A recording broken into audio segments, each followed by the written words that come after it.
What's going on, everybody, and welcome back to the channel. My name is Kramer, and in this video, I want to share a lesson that I learned the hard way that hopefully you guys can learn from as well.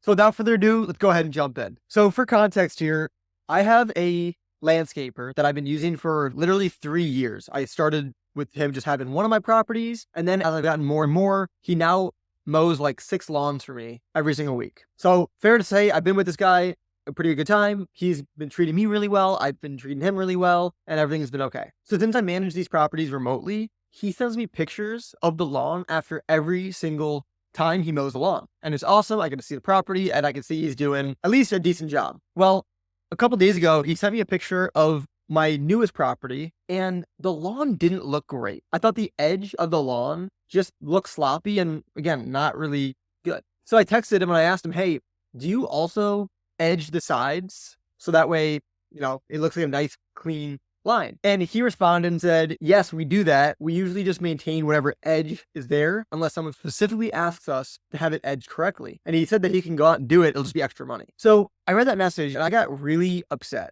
I was like, did he just tell me that he doesn't do it correctly unless someone asks him to do it correctly? And I was like, that just sounds ridiculous. Like, he's the landscaper, he's the pro, he should just do it correctly. And then I thought to myself, is it my fault because he's been sending me pictures for a while now? So I've seen that he hasn't done it correctly. I just didn't really catch on to it until recently. So again, I got frustrated and I'm like, honestly, I'm gonna start looking for a different landscaper because I want someone who's gonna do it correctly and do it right, no questions asked, not me having to beg them to do it the right way the first time. So I got annoyed and I was like, all right, well, I'm gonna look for someone else. In the meantime, I'll just let him keep doing his thing and whatever. So then on a completely different note, that relates to this conversation, I texted my handyman and asked him if he can fix something for me. And very similar to the landscaper, I've used this handyman for a while now. His wife is actually my realtor and we have a great business relationship. Well, I texted him asking him if he could fix something for me like I typically do. And he sent me back a voice note basically saying, hey man, I'm happy to continue to work with you, but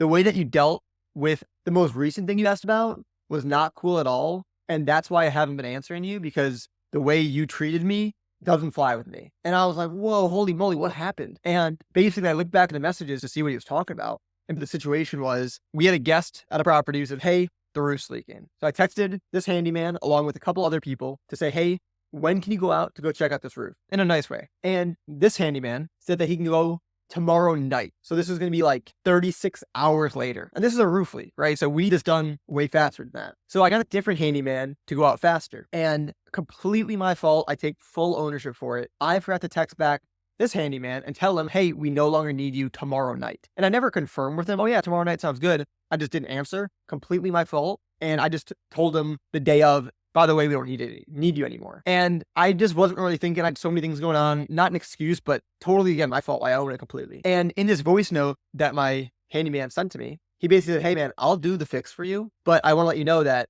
that was not cool. And I scheduled a guy, took him off of a job to go to your property, and then you cancel last minute. Like, I don't appreciate that. And I completely owned it. I'll put up a screenshot of my text I sent to him. It was completely, again, my fault. Then, why this relates to the lawn is I was just thinking about it and I'm like, I'm complaining about this landscaper because the way that he communicated with me. And then this handyman is complaining to me the way I communicated to him. So then I realized, well, I knew this before, but I was like, okay, I'm not perfect. I know I'm not perfect, and I would never intentionally treat that handyman the way that I did. And maybe for some of you guys thinking, oh, it's not bad anyways, that's definitely not up to my standard. Not the way I want to do business. I want to be my contractors and my vendors' favorite client. So the way I treated him, I agree, was not up to my standards at all. So then, as this relates to the landscaper again, I realized that, hey, I'm just going to have a conversation with him because the way that it came off about him not doing it correctly the first time and all this stuff, maybe it was just a miscommunication. So long story short, I had a conversation with him today. I called him up and I said, hey man, I know it's kind of been a while since we chatted over the phone. I just wanted to call,